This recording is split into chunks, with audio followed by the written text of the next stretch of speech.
Hello প্রিয় দর্শক বন্ধুরা, আশা করছি আপনারা সকলেই ভালো আছেন এবং সুস্থ আছেন। আজ আমি স্বামীজির কিছু সেরা বাণী আপনাদের কাছে তুলে ধরলাম, যেগুলো শুনলে আপনারা অনেক অনুপ্রাণিত হবেন এবং আপনাদের জীবন বদলে যাবে। স্বামীজি বলেছেন, ঈশ্বরের সান্নিধ্য পেতে হলে জীব সেবা করুন। ঈশ্বরের আরেক নাম পরমাত্মা। তিনি জীবের মধ্যে অবস্থান করেন। জীবে প্রেম করে যেজন, সেইজন সেবিছে ঈশ্বর।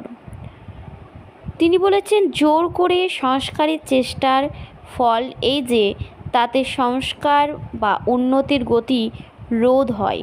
কাউকে বলো না তুমি মন্দ, বরং তাকে বলো তুমি ভালোই আছো, আরও ভালো হও। স্বামীজি বলেছেন,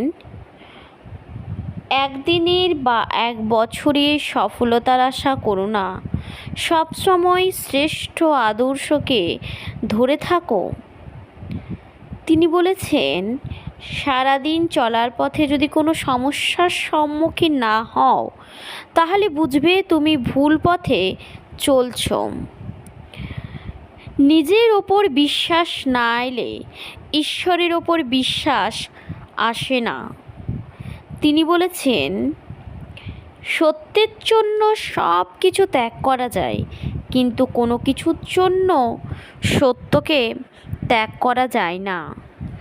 তিনি বলেছেন, ওপরে উঠতে গেলে আগে নিজেকে হালকা করো, নিজের ভিতরের সব অহংকার টেনে বের করে দাও। তিনি বলেছেন, মানুষ জ্ঞানীর পরিচয় দেয় তার কথায়, যোগ্যতার পরিচয় দেয় তার কর্মে, আর বংশের পরিচয় দেয় তার ব্যবহারে। স্বামীজি বলেছেন, নিজের উপর বিশ্বাস রাখো, তোমার দ্বারাই সব সম্ভব। জগতে এমন কিছু নেই যা তুমি পারবে না। এই সংকল্প নিয়ে এগিয়ে যাও, তুমি সাফল্য পাবেই। তিনি বলেছেন, গর্বিত হও যে তুমি একজন ভারতীয় এবং গর্ব করে ঘোষণা করো, আমি একজন ভারতীয়। প্রত্যেক ভারতীয় আমার ভাই। বলুন, অজ্ঞান ভারতীয়, দরিদ্র ও নিঃস্ব ভারতীয়, ব্রাহ্মণ ভারতীয়, পরিয়া ভারতীয় আমার ভাই।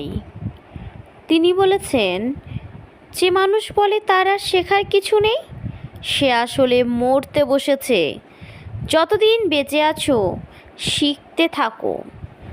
তিনি বলেছেন, জ্ঞান, ভক্তি, যোগ এবং কর্ম মুক্তির এই চারটি পথ।